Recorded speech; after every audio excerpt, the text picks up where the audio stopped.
fuego ya no destruye, crea, o eso se dicen. Guy Montag es bombero, pero no apaga incendios, los provoca. En su mundo, los bomberos queman libros. Llegan a casas donde se ha denunciado contrabando, rocían los volúmenes ilegales con queroseno y les prenden fuego. El número 451 está cosido en su uniforme, la temperatura a la que el papel se enciende y arde. A Montag le encanta su trabajo, es bueno en él. Siente la satisfacción de destruir cosas peligrosas, de proteger a la sociedad del caos que crean las ideas. Cada noche, regresa a casa con su esposa Mildred, quien pasa el tiempo en la sala viendo pantallas de televisión gigantes, su familia, programas interactivos que la abordan directamente y la conectan con algo. Su matrimonio está vacío. Sus conversaciones son superficiales. Ella ha intentado suicidarse varias veces ingiriendo frascos de somníferos, pero ninguno de los dos lo reconoce. Llegan los técnicos, le hacen un lavado de estómago, le reponen la sangre y despierta a la mañana siguiente habiéndolo olvidado todo. Esto es normal, así es la vida. Entonces Montag conoce a Clarice McClellan, una chica de 17 años que camina de noche, que hace preguntas, que observa cosas. Ella le pregunta si es feliz. La pregunta lo paraliza. Nadie pregunta esas cosas. Y cuando examina su vida con honestidad, se da cuenta de que la respuesta es no.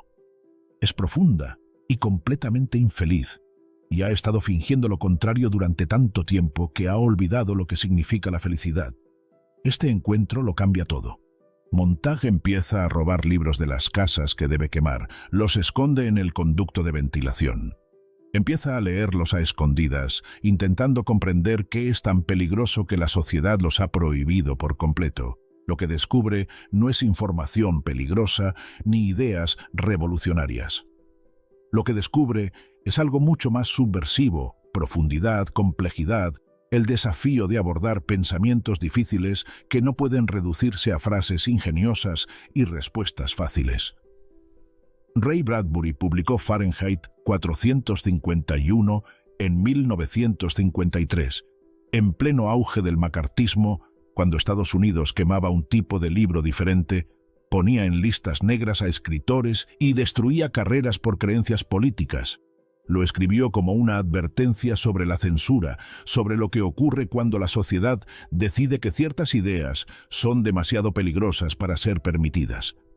Pero Bradbury se equivocó en algo, o mejor dicho, acertó en algo de una forma inesperada. Las quemas de libros en su novela son impuestas por el gobierno, impuestas desde arriba por un régimen autoritario. En realidad, la muerte de la lectura, la destrucción del pensamiento complejo, la reducción de la conciencia humana al nivel más superficial posible, nos la estamos haciendo nosotros mismos, voluntariamente, con entusiasmo. Somos Mildred, eligiendo las pantallas murales en lugar de la realidad. Somos los ciudadanos que delataron a sus vecinos por poseer libros. Somos la sociedad que decidió que pensar demasiado te incomoda, y la comodidad es el valor más alto. 70 años después de la advertencia de Bradbury, vivimos en el mundo que él imaginó. No exactamente como lo escribió, pero lo suficientemente parecido como para que leer la novela hoy parezca menos ficción distópica y más documental. Las pantallas se han vuelto más pequeñas y portátiles. La censura se ha vuelto más sutil, pero la dinámica esencial es la misma. La humanidad renuncia voluntariamente a la profundidad por la distracción, a la complejidad por la comodidad y a la conexión humana real por la simulación de la conexión. Esta es la historia de cómo Bradbury vio lo que se avecinaba, cómo su distopía ficticia se convirtió en nuestra realidad diaria y lo que su libro aún tiene que enseñarnos sobre lo que estamos perdiendo y por qué es importante. El hombre que temía al futuro.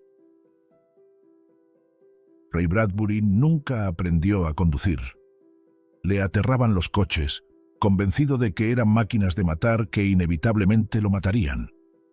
Así que caminaba por todas partes en Los Ángeles, una ciudad construida completamente alrededor del automóvil, o tomaba el autobús, o pedía a sus amigos que lo llevaran.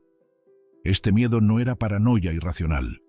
Se basaba en la experiencia directa. Cuando Bradbury tenía 15 años, un conductor ebrio mató a un amigo cercano. La aleatoriedad, la violencia repentina, la forma en que la tecnología podía destruir una vida en un instante, lo marcaron para siempre. Nunca olvidó que las máquinas que creamos para servirnos también pueden destruirnos, especialmente cuando dejamos de prestar atención a lo que hacemos. Esta cautela se extendía más allá de los coches.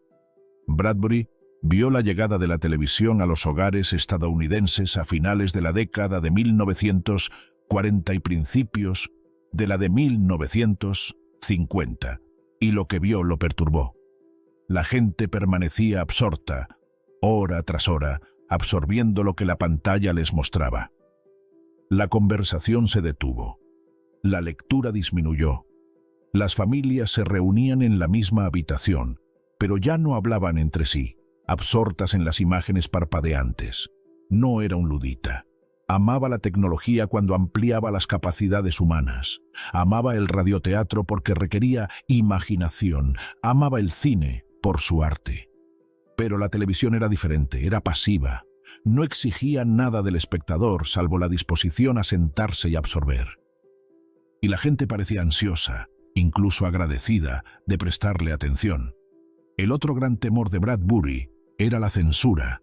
La había presenciado durante la Segunda Guerra Mundial, cuando el gobierno controlaba la información sobre la guerra.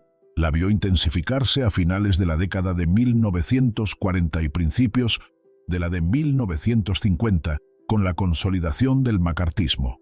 El Comité de Actividades Antiamericanas de la Cámara de Representantes investigaba a los escritores y ponía en la lista negra a cualquiera sospechoso de simpatía comunista.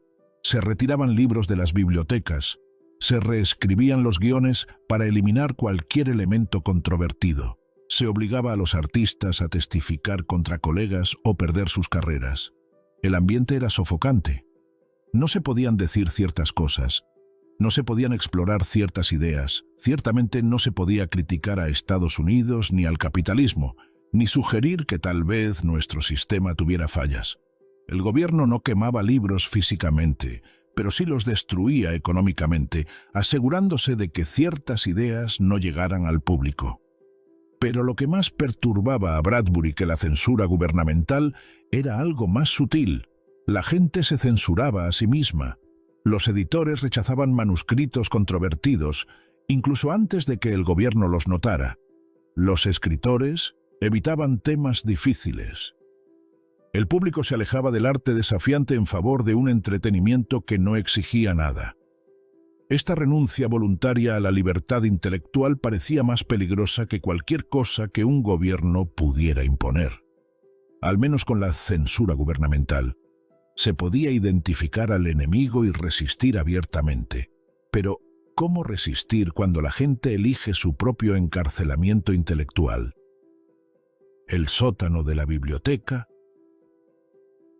En el otoño de 1951, Bradbury necesitaba escribir. Tenía esposa, una hija pequeña, otro hijo en camino, casi nada de dinero y una máquina de escribir. Lo que no tenía era privacidad ni tranquilidad. Su pequeño apartamento era demasiado ruidoso, demasiado ocupado con las obligaciones familiares. No podía permitirse alquilar una oficina, así que fue a la biblioteca de la UCLA. En el sótano tenían máquinas de escribir que se alquilaban por 10 centavos la media hora. Traía una bolsa de monedas de 10 centavos, las introducía en la máquina y escribía en intensas ráfagas de 30 minutos. Contrarreloj. Cuando se acababan las monedas, la máquina se bloqueaba. Introducía otra moneda y continuaba. El simbolismo es casi demasiado perfecto. Bradbury escribió su advertencia sobre un futuro donde los libros se queman en el sótano de una biblioteca, rodeados de cientos de miles de libros, pagando cada centavo por el privilegio de usar una máquina para crear más palabras. La novela comenzó como un cuento titulado El bombero, publicado en la revista Galaxy Science Fiction. Pero la idea no lo abandonaba. Seguía expandiéndose, exigiendo más espacio, más desarrollo. Así que volvía a ese sótano una y otra vez, metiendo monedas en las máquinas de escribir, construyendo el mundo donde su protagonista, el bombero, viviría y finalmente se rebelaría. 9 días. Eso fue lo que le llevó a escribir el primer borrador de Fahrenheit 451. 9 días de esfuerzo concentrado en ese sótano. Aproximadamente $9.80 en monedas de 10 centavos. Unas 25.000 palabras. Más tarde lo ampliaría y revisaría, pero la esencia se escribió en ese intenso arrebato, alimentado por el miedo y la ira por lo que veía que le estaba sucediendo a la cultura estadounidense. El proceso de escritura en sí mismo plasmó los temas del libro. Las bibliotecas son depósitos del conocimiento humano, preservado a lo largo de generaciones. Son instituciones democráticas, con libre acceso a las ideas sin importar la situación económica. Bradbury, pobre y con dificultades económicas, aún podía acceder a la sabiduría acumulada durante siglos con solo entrar en un edificio público. Pero también notó que menos gente usaba la biblioteca. Los estudiantes iban a estudiar, pero los lectores habituales estaban disminuyendo. La televisión mantenía a la gente en casa. ¿Para qué esforzarse en leer cuando se podía absorber pasivamente el entretenimiento? El sótano de la biblioteca, donde Bradbury escribió su advertencia, solía estar vacío, salvo por él y las máquinas de escribir. El mundo en llamas. La novela que Bradbury creó es engañosamente simple a primera vista. Guy Montag es un bombero que quema libros. Conoce a una chica extraña que le hace cuestionar su vida. Roba libros. Lo atrapan. Huye. La típica narrativa de rebelión distópica.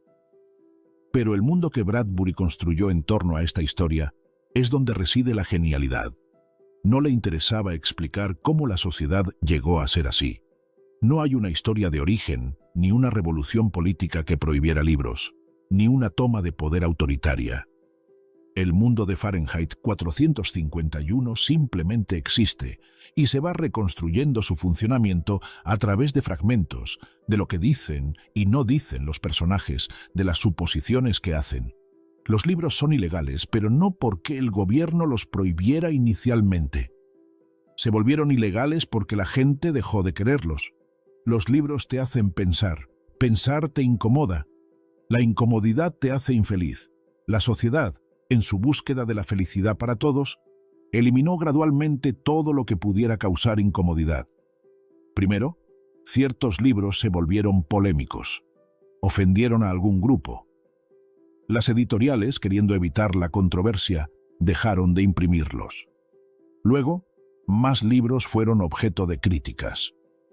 Finalmente, la solución más fácil fue eliminar los libros por completo. La gente no protestó porque para entonces ya había dejado de leer. La prohibición simplemente formalizó lo que ya había sucedido culturalmente. El mundo se mueve a base de velocidad y distracción. Los coches viajan tan rápido que las vallas publicitarias tuvieron que extenderse hasta 60 metros para que los conductores pudieran verlas. La naturaleza ha sido eliminada o reducida a algo que se experimenta al pasar a 145 kilómetros por hora. La gente lleva constantemente radios Seashell en los oídos, que les proporcionan música y conversaciones para que nunca estén solos con sus pensamientos. La esposa de Montag, Mildred, es la ciudadana perfecta de este mundo.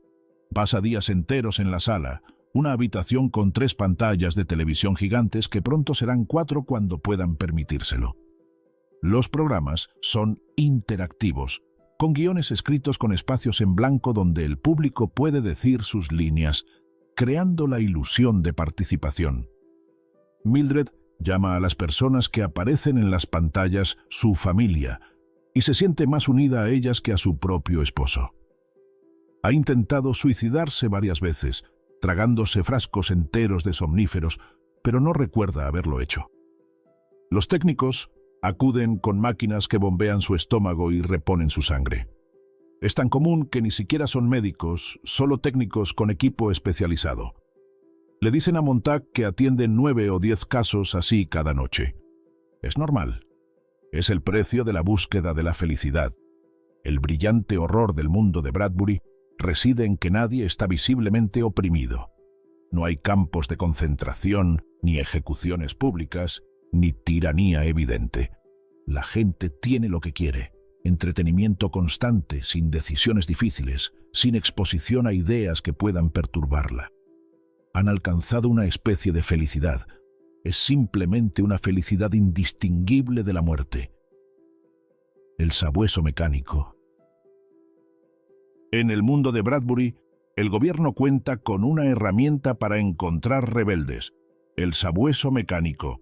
Es una criatura robótica de 8 patas, llena de un depósito de procaína y morfina.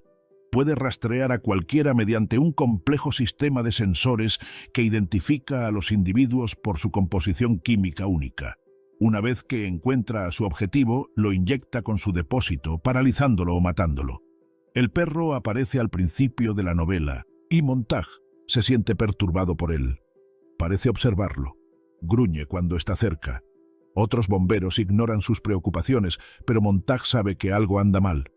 El perro reconoce algo en él antes de que él lo reconozca conscientemente en sí mismo.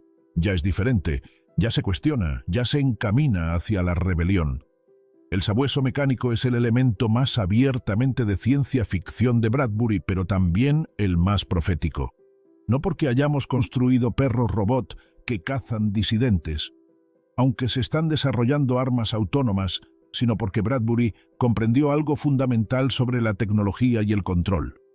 El sabueso no necesita perseguir a todos, no necesita estar en todas partes. Su mera existencia cambia el comportamiento. La gente sabe que existe, saben que puede encontrar a cualquiera, saben que no se detiene hasta atrapar a su objetivo. Así que se controlan, evitan hacer cualquier cosa que pueda atraer su atención y se mantienen dentro de los límites aceptables.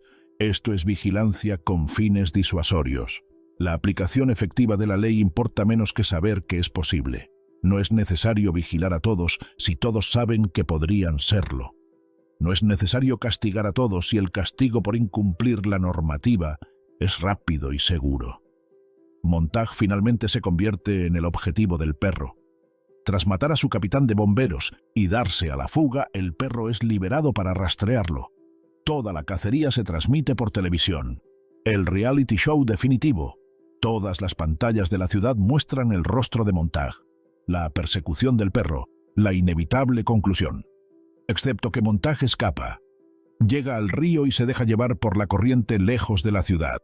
El perro pierde su rastro, pero el gobierno no puede admitirlo en televisión. No pueden mostrar al perro fallando. No pueden permitir que la audiencia crea que es posible escapar. Así que encuentran a un peatón al azar, a una persona inocente caminando de noche, y el perro lo mata frente a la cámara. Los locutores declaran muerto a Montag. Caso cerrado. Justicia hecha. Este momento revela la verdad última de la distopía de Bradbury. No se trata de control, se trata de la apariencia de control. No se trata de prevenir el crimen. Se trata de mantener la narrativa de que el crimen siempre se castiga. Los detalles no importan, la verdad no importa. Lo que importa es que el público que ve la película en casa se sienta seguro, sienta que el sistema funciona, no sienta la necesidad de cuestionar nada. Sermón del capitán Beatty. La esencia filosófica de Fahrenheit 451 se encuentra en un largo monólogo del capitán Beatty, jefe de Montag, el capitán de bomberos que supervisa la quema de libros.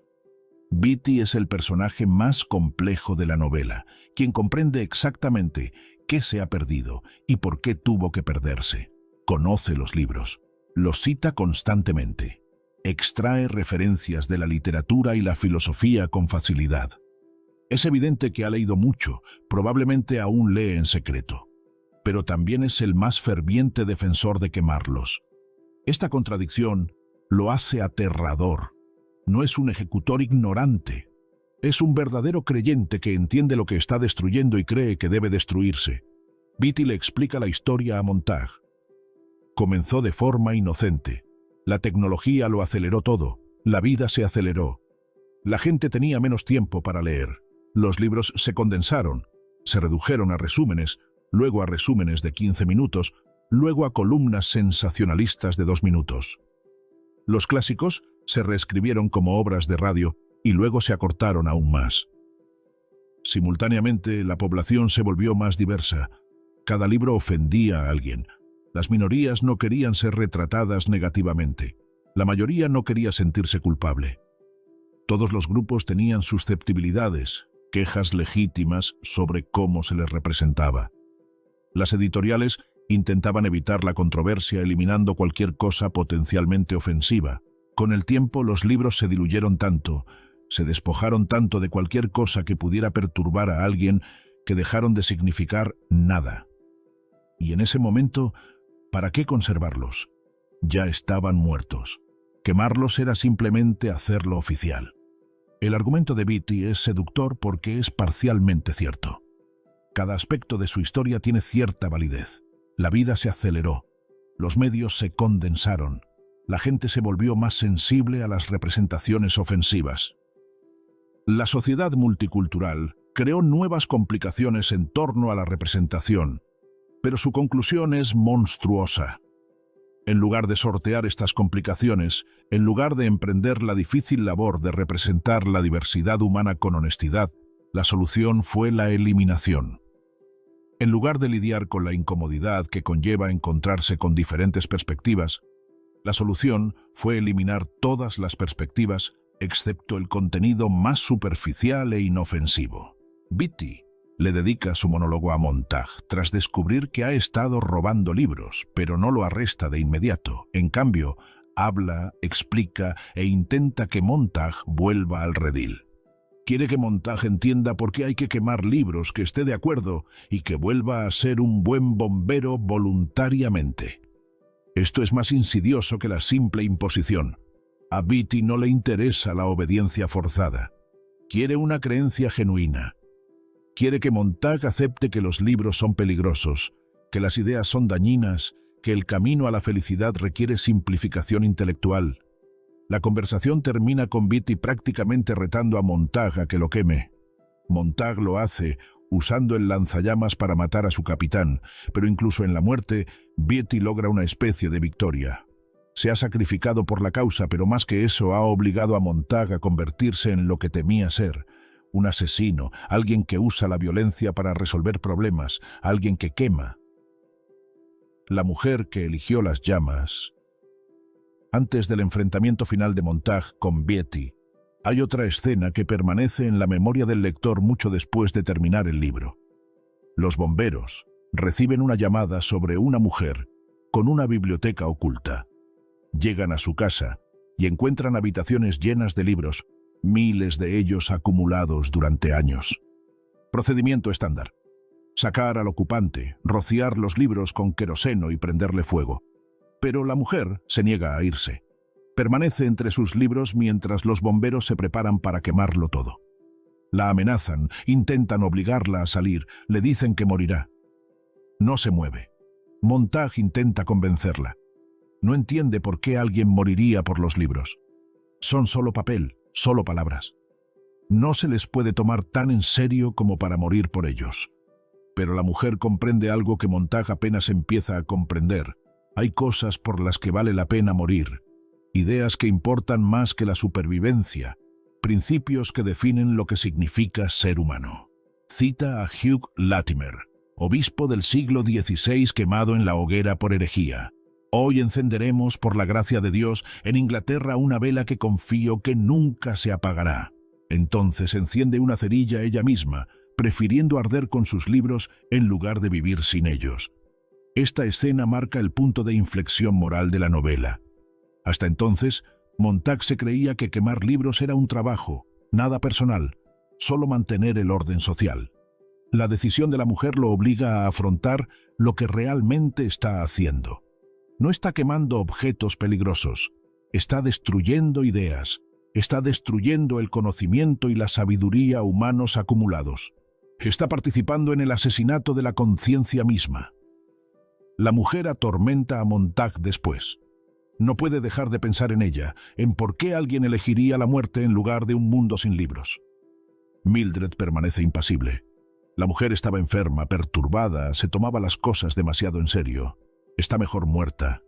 Pero Montag reconoce algo en la decisión de la mujer. Coraje, convicción, una especie de vitalidad que todos a su alrededor, incluido él mismo, han perdido. Bradbury incluye esta escena por una razón. Quiere que los lectores comprendan que los libros no son solo entretenimiento o información. Son conciencia preservada a través del tiempo. Al leer, accedes literalmente a los pensamientos de otra persona, experimentas su vida interior y ves el mundo desde su perspectiva. Se trata de algo profundo y poco común, una conexión directa, de mente a mente, con personas que nunca conocerás, que quizá hayan fallecido hace siglos. Cuando la sociedad elimina los libros, elimina esta posibilidad. Asegura que la conciencia permanezca aislada, que cada persona viva atrapada en su propia perspectiva limitada, que se pierda la sabiduría acumulada durante generaciones. La mujer que ardía con sus libros lo comprendió. Eligió la muerte en el mundo físico para preservar la vida en el reino de las ideas. Los muros de Mildred. Mildred, la esposa de Montag, es el personaje que los lectores encuentran más frustrante y trágico. No es malvada. No ha tomado la decisión consciente de aceptar la superficialidad. Es simplemente el producto perfecto de su cultura, alguien que ha seguido todas las reglas, ha buscado la felicidad tal como la define la sociedad y ha acabado profundamente vacía. Toda su vida gira en torno a las paredes del salón. Las observa durante horas todos los días, interactuando con la programación interactiva, diciendo sus diálogos, sintiéndose conectada con los personajes. Le ruega a Montag que compre una cuarta pared para completar la habitación y estar completamente rodeada de pantallas. El costo es enorme, más de lo que Montag gana en meses, pero la necesita. Sin ella, la habitación se siente incompleta. Ella se siente incompleta. Cuando Montag intenta hablar con ella, hablar de verdad, sobre sus vidas, su matrimonio, cómo se conocieron, no lo recuerda. Los detalles se han perdido, borrados por años de descuido, años de mantener su mente constantemente ocupada con estímulos externos. Recuerda que se conocieron en algún lugar, de alguna manera, pero los detalles se han desvanecido en la neblina de años perdidos. Esta pérdida de memoria no es accidental. Bradbury comprendió algo que la neurociencia confirmaría posteriormente. La formación de la memoria requiere atención. Si nunca estás completamente presente, sin prestar atención concentrada a tus experiencias, estas no se consolidan en la memoria a largo plazo. Suceden y desaparecen de inmediato, sin dejar rastro, salvo una vaga sensación de que el tiempo ha transcurrido. Mildred vive en un presente permanente, desvinculada del pasado y del futuro. Carece de profundidad porque la profundidad requiere memoria, requiere la capacidad de conectar la experiencia actual con la previa, de ver patrones, de aprender y crecer. Está estancada, repitiendo los mismos patrones superficiales día tras día, sin acumular sabiduría ni comprensión. Cuando Montag trae libros a casa e intenta leerle, siente repulsión física. Las palabras no tienen sentido. Requieren demasiado esfuerzo para analizarlas. No le dan la dosis inmediata de dopamina de las paredes del salón, donde todo es brillante y ruidoso, diseñado para captar la atención sin necesidad de pensar. Le ruega que pare, que queme los libros, que vuelva a la normalidad. Pero el momento más escalofriante llega cuando Montag le pregunta si recuerda dónde se conocieron y cómo se enamoraron. Ella no puede responder. La base de su matrimonio, la relación supuestamente más importante de su vida, se ha esfumado. Y no le importa que se haya ido. No lo ve como una pérdida. Para ella, los recuerdos son innecesarios. El momento presente de distracción es lo único que importa. Bradbury usa a Mildred para mostrar en qué nos convertimos los humanos cuando externalizamos nuestra vida interior a la tecnología. Ella no está más feliz por haber entregado su consciencia. Ha intentado suicidarse varias veces, aunque no recuerda haberlo hecho. El vacío no ha sido llenado por las paredes del salón. Ha sido temporalmente oscurecido, tapado, pero sigue ahí, expresándose a través de actos autodestructivos inconscientes. Esta es la trampa de la mediación tecnológica. Promete mejorar la vida, conectarnos, brindarnos significado y entretenimiento. Y lo hace temporalmente, pero también nos distancia de la experiencia directa, de nuestros propios pensamientos y sentimientos, de la conexión humana genuina. Terminamos experimentando la vida a través de pantallas en lugar de vivirla directamente, y algo esencial se pierde en esa traducción. La cobardía del profesor Faber. Tras robar libros y empezar a leerlos a escondidas, Montag se da cuenta de que necesita ayuda para comprenderlos. Recuerda a un hombre que conoció años antes en un parque, un anciano profesor de inglés llamado Faber, que leía poesía. Montag sospechó entonces, lo denunció, pero Faber había escondido su libro antes de que llegaran los bomberos. Hablaron brevemente y Faber le dio a Montag su dirección y número de teléfono. Ahora Montag visita a Faber, desesperado por su guía. Le trae libros, le pide que le enseñe, que le explique por qué vale la pena morir por los libros. Faber está aterrorizado. Lleva años escondido, rindiéndose, viendo cómo el mundo quema libros sin hacer nada. Es un cobarde, lo admite abiertamente, pero también es la única persona que Montag conoce que recuerda lo perdido. Faber explica que lo importante no son los libros en sí, es lo que contienen, la calidad de la información, el tiempo libre para digerirla y el derecho a actuar en función de lo aprendido. 3 cosas, dice Faber. La primera es la textura, el detalle, los poros de la vida. Los libros registran la realidad con un detalle que otros medios no se molestan en mostrar. Se ralentizan lo suficiente como para percibir y preservar la complejidad de la experiencia humana. Las paredes del salón muestran una realidad simplificada, condensada, desprovista de ambigüedad y dificultad. La gente no habla como habla en realidad. Los problemas se resuelven con claridad. Todo cobra sentido. Esto es cómodo, pero es mentira. La vida real es caótica, ambigua, compleja. Los libros preservan ese desorden, no simplifican la experiencia humana en narrativas nítidas. La muestran tal como es. La segunda cosa que ofrecen los libros es tiempo. No puedes leer un libro con prisas. Requiere atención sostenida, horas de esfuerzo y procesarlo a tu propio ritmo. Esta lentitud es esencial. Las ideas importantes no se pueden captar en fragmentos breves ni en segmentos de 2 minutos. Requieren tiempo para desarrollarse, para examinarse desde múltiples perspectivas y para integrarse en tu comprensión actual. Las paredes del salón eliminan este tiempo. Todo sucede a su propio ritmo, deliberadamente rápido, diseñado para evitar que pienses demasiado en lo que ves. Para cuando empiezas a formarte una idea sobre algo, ya han pasado a lo siguiente, manteniéndote en constante reacción, sin darte espacio para la reflexión. El tercer factor es la acción, la libertad de actuar según lo aprendido. La información sin la capacidad de aplicarla es inútil. Los libros te dicen cosas, te muestran posibilidades, te desafían a pensar de forma diferente. Pero eso solo importa si eres libre de tomar lo aprendido y aplicarlo en tu vida. En el mundo de Montag, esta libertad no existe. No se puede cuestionar el sistema. No se pueden proponer alternativas. No se puede organizar con otros para cambiar nada.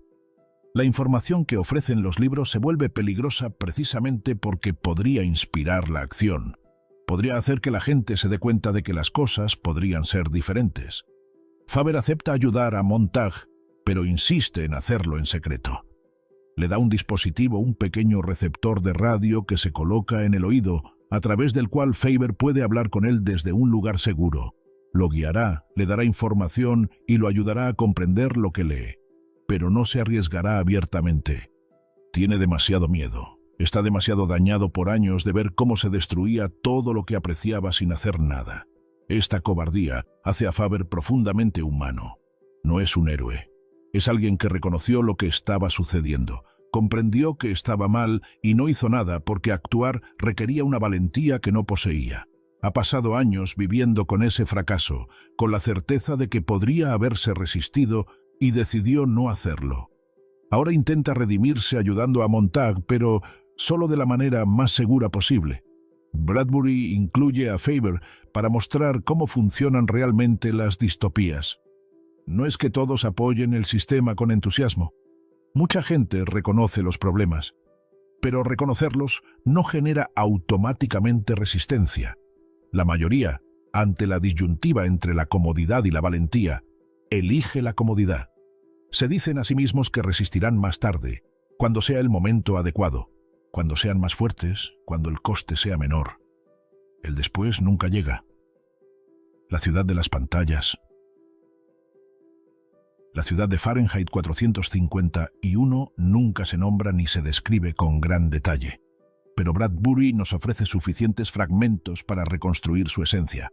Es extensa, suburbana, conectada por autopistas donde los coches circulan a velocidades que hacen imposible la conversación y los accidentes rutinarios.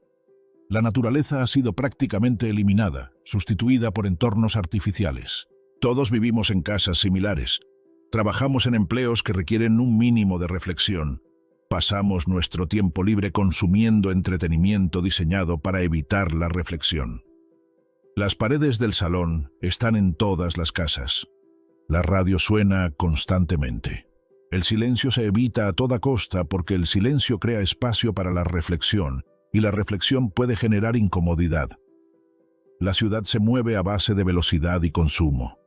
Hay anuncios por todas partes, enormes vallas publicitarias que se extienden cientos de metros para que los conductores que circulan a 145 kilómetros por hora puedan verlas. Todo está diseñado para la gratificación instantánea, el consumo inmediato, sin demora entre desear algo y obtenerlo. Pero no se menciona ningún delito, no hay pobreza visible, no hay problemas sociales evidentes. El sistema funciona, al menos en apariencia. La gente tiene trabajo, casa, entretenimiento, no se mueren de hambre ni de enfermedades, han alcanzado la prosperidad material, el sueño americano hecho realidad. Lo que han perdido es la consciencia. No literalmente, no son zombies ni están drogados hasta la sumisión, pero han perdido la capacidad de atención sostenida, de pensamiento profundo, de conexión genuina entre sí y con su propia vida interior. Están despiertos pero no vivos, funcionando pero no prosperando. Bradbury comprendió que la distopía no requiere una opresión evidente. No se necesitan campos de concentración, policía secreta, ni una aplicación brutal de la ley. Solo hay que hacer que la resistencia sea más difícil que la obediencia, que pensar sea más difícil que no pensar, que la conexión humana genuina sea menos conveniente que la conexión mediada. La ciudad de Fahrenheit 451 logra esto mediante infraestructura. Todo está diseñado para evitar las condiciones que podrían fomentar el pensamiento independiente. Las casas se construyen sin porches donde los vecinos puedan reunirse y conversar. Las calles están diseñadas para la velocidad, no para caminar. Los espacios públicos se minimizan. El entretenimiento es individualizado, se disfruta solo o en familias nucleares. Hay una escena en la que Clarice menciona que arrestaron a su tío por ser peatón. Caminaba por la carretera, simplemente caminando, y esto se consideró tan anormal que la policía lo detuvo. Al no poder explicar a dónde iba ni por qué no conducía, lo arrestaron. Caminar, la actividad humana más básica, se había vuelto sospechoso, potencialmente delictivo. Este detalle capta la esencia de la distopía de Bradbury. No es que caminar sea explícitamente ilegal, es que la sociedad se ha estructurado de tal manera que caminar resulta impráctico e inusual. Al hacerlo de todos modos, te identificas como diferente, como alguien que no sigue los patrones normales, como potencialmente peligroso. La aplicación de la ley no es el objetivo. La infraestructura que dificulta o imposibilita las alternativas al patrón normal es el objetivo. La salamandra y el fénix. Los bomberos de Fahrenheit 451 tienen símbolos. La salamandra está en sus uniformes y en sus camiones de bomberos. En la mitología antigua se creía que la salamandra vivía en el fuego, inmune a su poder destructivo. Para los bomberos representa su relación con el fuego. Lo manejan, lo controlan y lo usan sin ser consumidos por él. Pero hay otro símbolo que aparece al final de la novela: el fénix. Esta ave mítica se quema hasta morir y renace de sus propias cenizas. Representa la destrucción y la renovación, la muerte y la resurrección, el ciclo de la civilización en colapso y reconstrucción. Bradbury utiliza estos símbolos para enmarcar la pregunta central de la novela: ¿quiénes somos, la salamandra o el fénix? Controlamos el fuego de la tecnología y el cambio, o nos consume periódicamente, obligándonos a empezar de cero? Los bomberos se creen salamandras. Creen dominar el fuego, usarlo como herramienta para mantener el orden social, eliminar ideas peligrosas y mantener la estabilidad de la sociedad. Pero se equivocan. No son inmunes a lo que queman. Cada vez que destruyen un libro, destruyen un fragmento de la conciencia humana colectiva. Hacen la sociedad más frágil, no más estable, eliminando la sabiduría acumulada que podría ayudar a afrontar los desafíos futuros. El Fénix es el símbolo más preciso de lo que realmente está sucediendo. La sociedad construye periódicamente civilizaciones complejas con conocimiento acumulado y cultura sofisticada. Luego se autodestruye, deliberadamente o por negligencia, y tiene que empezar de cero. Esto ha sucedido repetidamente a lo largo de la historia. La Biblioteca de Alejandría ardió, la Edad Oscura tras el colapso de Roma, los sistemas de conocimiento indígenas destruidos por el colonialismo.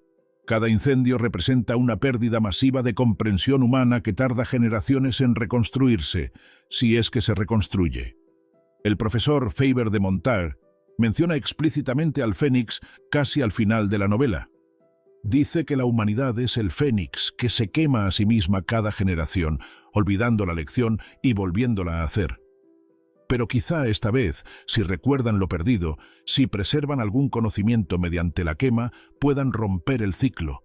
Esta es la desesperada esperanza de Bradbury, que al escribir la advertencia con suficiente claridad, al mostrar exactamente cómo ocurre la quema de libros y su costo, tal vez esta vez la gente reconozca lo que está sucediendo antes de que sea demasiado tarde. Tal vez esta vez elijan de otra manera. Pero el final de la novela es deliberadamente ambiguo en cuanto a si esta esperanza está justificada.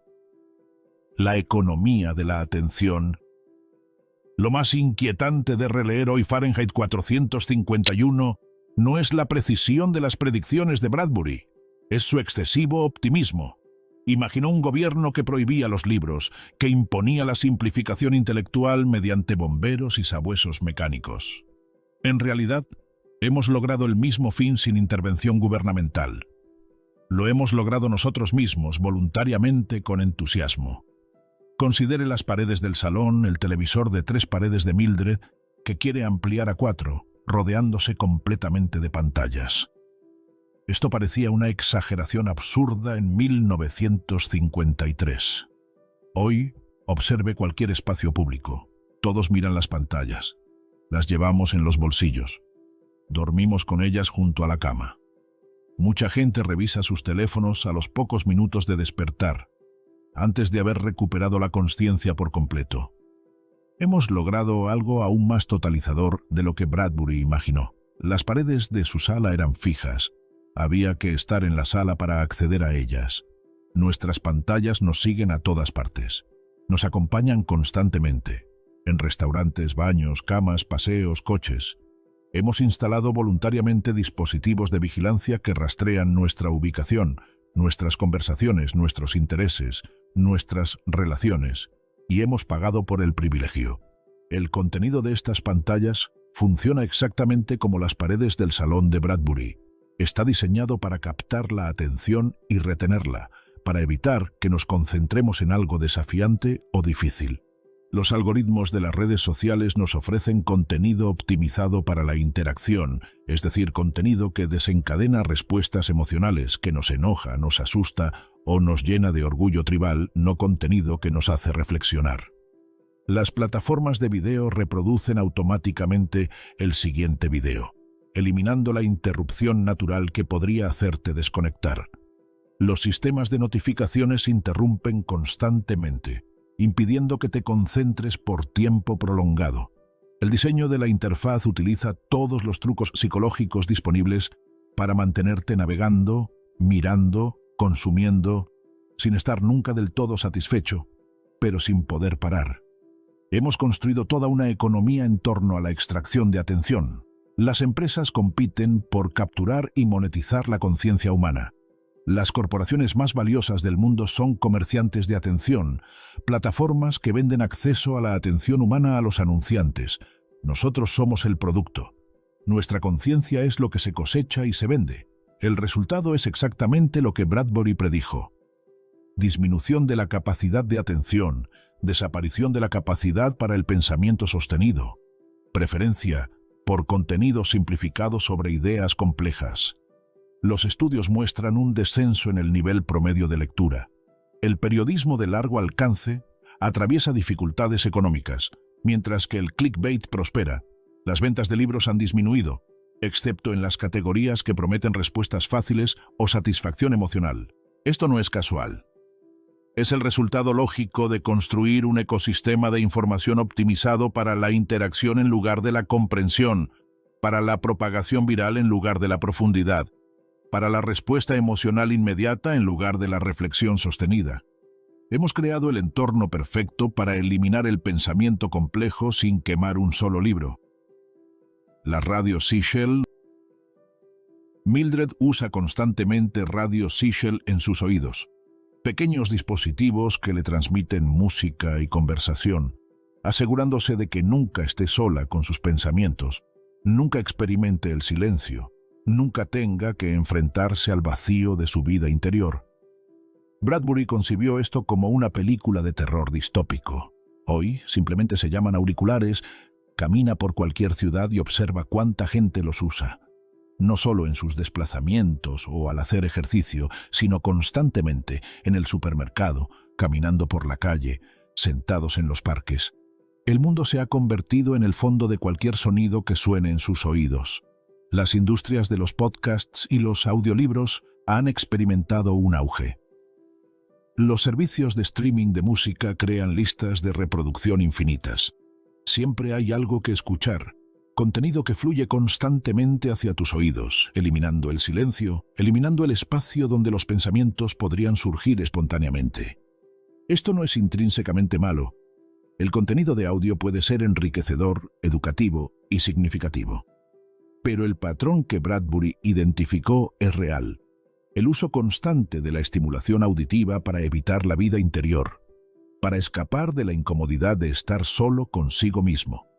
El silencio se ha vuelto intolerable. ¿Cuándo fue la última vez que pasaste una hora en completo silencio, sin pantallas, sin audio, sin distracciones, solo tú y tus pensamientos? Para la mayoría han pasado años, quizás nunca. La sola sugerencia genera ansiedad. Hemos aprendido a temer nuestra vida interior.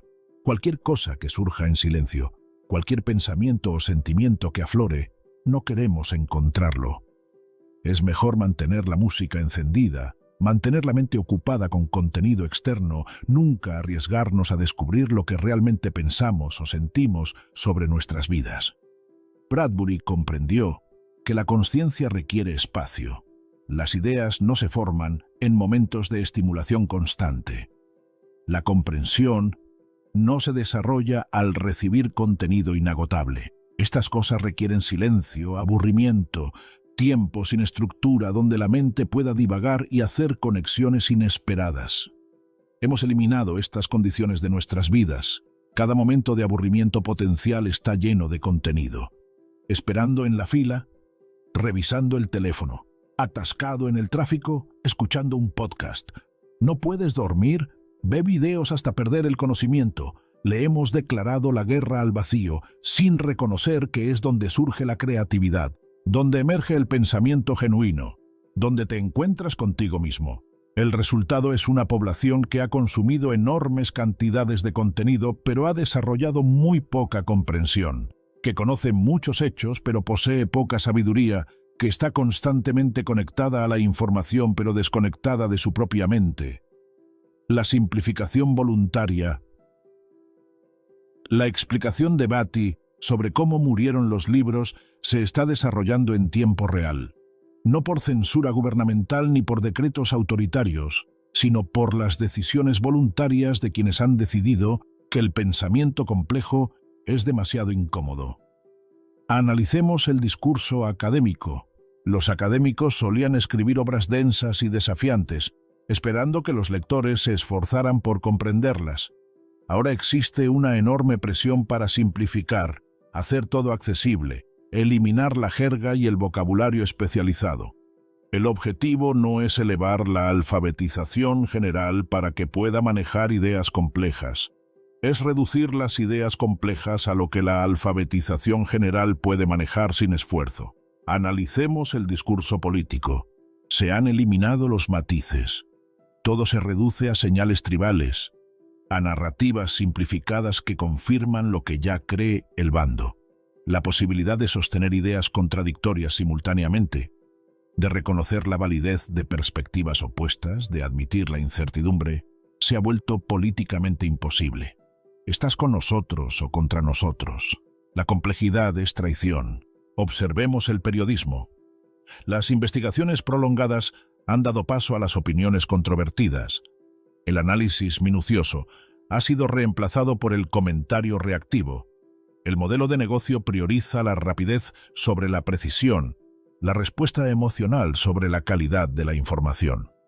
Un artículo que te enfurece lo suficiente como para compartirlo vale más que uno que te hace reflexionar. Analicemos la educación. Las listas de lectura se acortan porque los estudiantes se quejan de la carga de trabajo. Las tareas se simplifican porque los estudiantes tienen dificultades con la complejidad. Los estándares se reducen porque mantenerlos se considera elitista. La solución para que los estudiantes no alcancen estándares altos no es mejorar su capacidad, sino reducirlos. Nadie lo impone. Ninguna agencia gubernamental toma estas decisiones. La gente elige la simplificación voluntariamente, la exige y se enoja cuando las cosas son demasiado complicadas o requieren demasiado esfuerzo para comprenderlas. Esto es exactamente lo que Bradbury predijo. No se trata de una simplificación forzada, sino de una rendición intelectual voluntaria, una decisión colectiva de que pensar demasiado es incómodo y, por lo tanto, debe evitarse. Y, como en su novela, esto se justifica como democratización, como inclusión, como hacer las cosas accesibles para todos. Pero la accesibilidad sin elevación no es democrática, es condescendiente.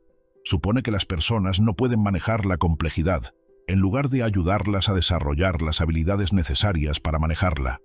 Crea una subclase permanente de personas que solo se enfrentan a ideas simplificadas, sin desarrollar jamás la capacidad intelectual para abordar el pensamiento sofisticado. Bradbury lo vio en 1953. Lo observó desde el principio, observó los primeros pasos hacia la simplificación y el antiintelectualismo, y extrapoló hasta su conclusión lógica. Hemos pasado 70 años dándole la razón. El sabueso algorítmico. No tenemos un sabueso mecánico, pero tenemos algo funcionalmente similar: vigilancia algorítmica y consecuencias sociales. El sabueso rastreaba a las personas mediante firmas químicas.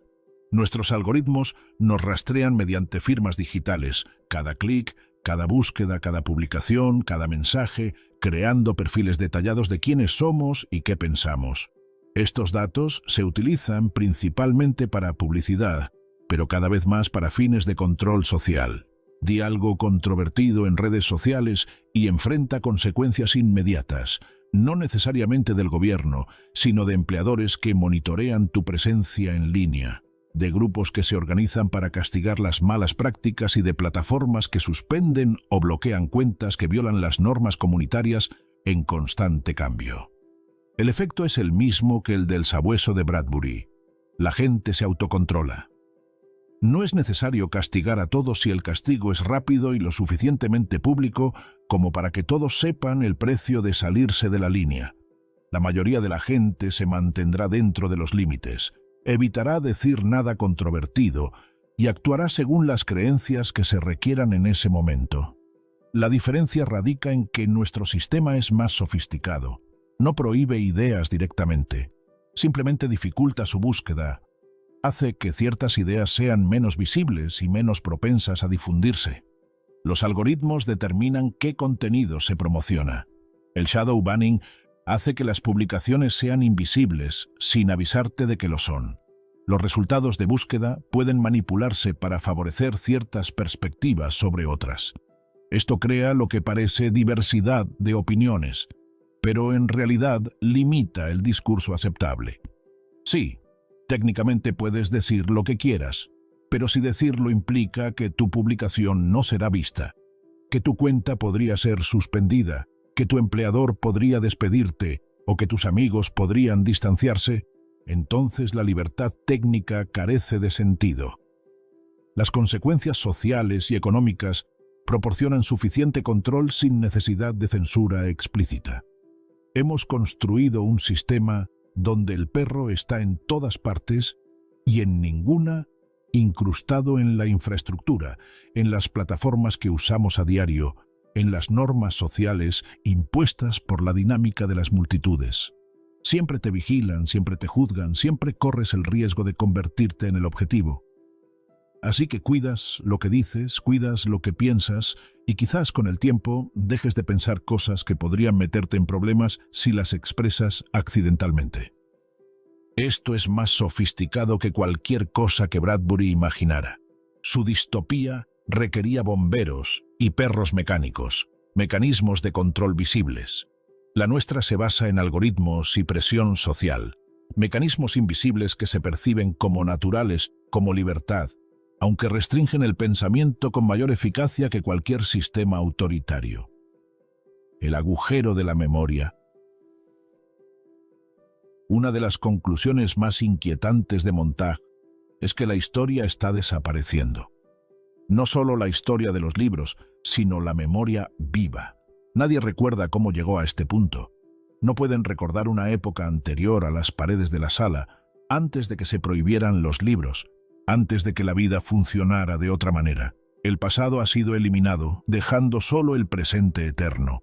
Estamos experimentando esto en tiempo real. Se suponía que Internet preservaría todo, que haría que toda la información fuera permanentemente accesible. En cambio, está creando una especie de olvido acelerado. El contenido que estaba en todas partes hace 5 años ha desaparecido. Los sitios web desaparecen. Los enlaces se rompen. Las plataformas cambian sus algoritmos y de repente el contenido que era fácil de encontrar se vuelve imposible de localizar. Pero es peor que el borrado técnico, es un borrado psicológico. Nuestra percepción de cómo eran las cosas incluso hace unos años se está distorsionando. Las redes sociales crean la sensación de que lo que está de moda ahora siempre ha sido importante, que las controversias actuales no tienen precedentes, que todo siempre empeora o mejora según tu orientación política. Este presentismo permanente destruye el contexto. No podemos entender cómo llegamos aquí porque no recordamos con precisión dónde estábamos. Cada problema parece surgir de repente, completamente definido, sin historia ni precedentes. Esto hace que todo parezca más urgente, más extremo, más inédito de lo que realmente es. Peor aún, cuando intentas acceder a contenido histórico, descubres que a menudo ha sido modificado retroactivamente. Los artículos se editan tras su publicación sin anotaciones. Se eliminan publicaciones en redes sociales. Se eliminan vídeos. El registro no es estable. No puedes confiar en que lo que recuerdas haber leído sea realmente lo que se escribió, ni en que puedas encontrarlo de nuevo para verificarlo. Esto genera una profunda incertidumbre epistémica. ¿Cómo saber qué es cierto si el registro cambia constantemente? ¿Cómo desarrollar una perspectiva histórica si la historia se reescribe constantemente? ¿Cómo aprender del pasado si éste es inaccesible o poco fiable? Bradbury comprendió que controlar el presente requiere controlar el pasado. Sus bomberos no solo quemaron libros nuevos, quemaron todos los libros, eliminando el registro histórico e imposibilitando la comparación entre las circunstancias actuales y las anteriores. Sin esa comparación, no se puede reconocer que las cosas han empeorado. No se tiene una base de referencia. Estamos logrando lo mismo mediante una combinación de arquitectura técnica y amnesia cultural. La información existe en algún lugar técnicamente, pero si nadie la encuentra o se preocupa por buscarla, su existencia carece de sentido funcional. Nos ahogamos en información mientras ansiamos conocimiento, rodeados de contenido mientras perdemos el acceso a la comprensión. La gente del libro. Hacia el final de la novela, Montag escapa de la ciudad y encuentra a un grupo de exiliados viviendo junto a las vías del tren en un lugar salvaje. Son gente de libros, intelectuales que memorizaron libros enteros antes de que los quemaran. preservándolos en la memoria humana hasta que la sociedad esté lista para reconstruirse. Cada persona es un libro. Un hombre es la República de Platón, otro es Marco Aurelio, una mujer forma parte del Walden de Thoreau. Se recitan sus libros manteniendo vivas las palabras, esperando el momento en que la sociedad vuelva a querer libros. Este final es a la vez esperanzador y desesperado. Los libros sobreviven, pero a duras penas, reducidos a la tradición oral, dependientes de individuos que podrían morir en cualquier momento, llevándose sus libros consigo. Es una preservación al borde de la extinción. Hoy en día ocurre algo similar.